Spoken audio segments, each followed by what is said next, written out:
سریا نے بیٹے کے لیے پراٹھا پکاتے ہوئے اپنا موبائل دیکھا۔ پہلا پیغام ہی رخشندہ کی طرف سے تھا، جس میں بتایا گیا تھا کہ بھائی جان رات ہی امریکہ سے یہاں پہنچے ہیں، 10 دن پاکستان میں رکیں گے، پھر نیپال چلے جائیں گے۔ وہ جانتی تھی کہ بھائی جان کون تھا اور امریکہ سے دنیا بھر کے دورے اپنے کس کام کے سلسلے میں کیا کرتا تھا، لیکن اس وقت اس نے یہ سب نہیں سوچا۔ یہ پیغام پڑھ کر اسے لگا جیسے اس کی ٹانگیں بے دم ہو گئی ہوں، سانس بے ترتیب اور سرد موسم کے باوجود پیشانی تر۔ رخشندہ نے یہ پیغام جمیل کی پاکستان آمد کے سلسلے میں دیا تھا۔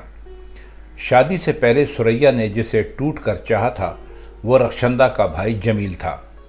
انجینئرنگ پڑھتا تھا اور مزدوروں کی تلخ زندگی کے بارے میں نظمیں کہتا تھا۔ پھر سریا اس کی زندگی میں آ گئی اور وہ بڑی عمدہ قسم کی رومانی شاعری کرنے لگا۔ اس کے ہاتھ کی لکھی کتنی ہی نظمیں آج بھی سریا کے پاس محفوظ تھیں۔ کاغذ امتداد زمانہ نے پیلے اور بوسیدہ کر دیے تھے، مگر الفاظ کی مہک ویسی ہی تھی جیسی کسی زمانے میں ہوا کرتی تھی۔ وہ سریا کے بال اپنے دونوں ہاتھوں میں لے کر اپنی ناک کے قریب لے جاتا اور طویل سانس لے کر کہتا کہ اس خوشبو سے وہ زندگی کشید کرتا ہے وغیرہ۔ مگر یہ شادی نہ ہو سکی۔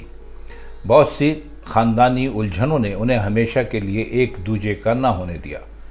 سریا شادی ہو کر لاہور چلی گئی۔ جمیل اعلیٰ تعلیم کے لیے امریکہ اور پھر وہیں کا ہو کر رہ گیا۔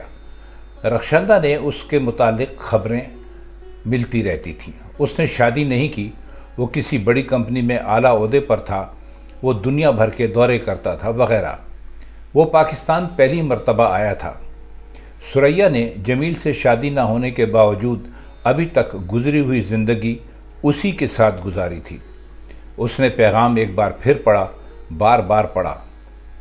بیٹا ناشتہ کر کے کالج چلا گیا، بیٹی کچن میں بیٹھ کر ناشتہ کرنے لگی اور غسل خانے سے اس کے شوہر کے زور زور سے کھنکارنے کی قابل نفرت آوازیں آنے لگیں تو سریا نے فیصلہ کیا کہ وہ رخشندہ کے گھر جائے گی اور جمیل سے ملے گی۔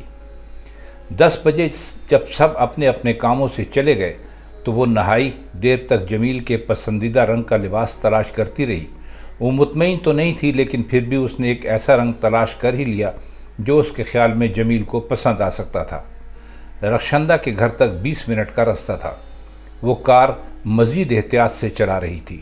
وہ نہیں چاہتی تھی کہ آج ایسے وقت میں وہ کسی حادثے کا شکار ہو جائے اور اپنے محبوب سے نہ مل سکے۔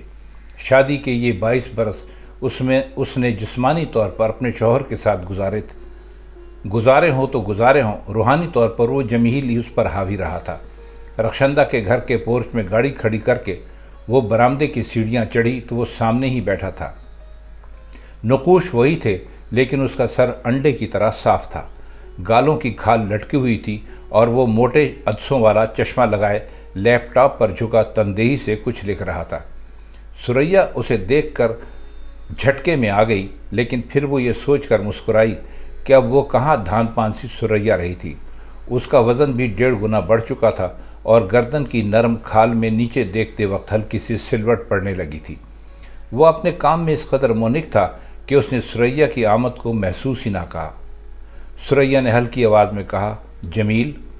اس نے نظریں اٹھا کر سریا کی طرف دیکھا، پھر چشمہ اتارا، چند لمحوں تک مزید غور سے دیکھا، پھر اس کے چہرے پر ایسے تاثرات ابھرے جیسے اس نے سریا کو پہچان لیا ہو۔ وہ مسکرایا اور بولا، اوہ ہائے، تم سریا ہو نا؟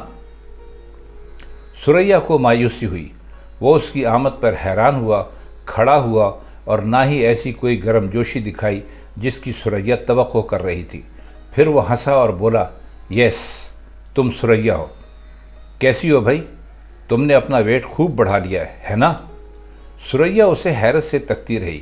اسے لگا جیسے جمیل اس کے چہرے سے زیادہ اپنے لیپ ٹاپ کو دیکھ رہا ہو۔ وہ ایک مرتبہ پھر سریا سے مخاطب ہوا، سوری سریا، میں اس وقت ایک کلائنٹ کے ساتھ لائن پر ہوں، کسی دن شام کو آنا، گپ شپ کریں گے، رائٹ؟ رخشندہ اندر ہے۔ اس نے سریا کے جواب کا انتظار نہیں کیا اور ایک بار پھر تندہی سے لیپ ٹاپ کی طرف متوجہ ہو کر کچھ لکھنے لگا۔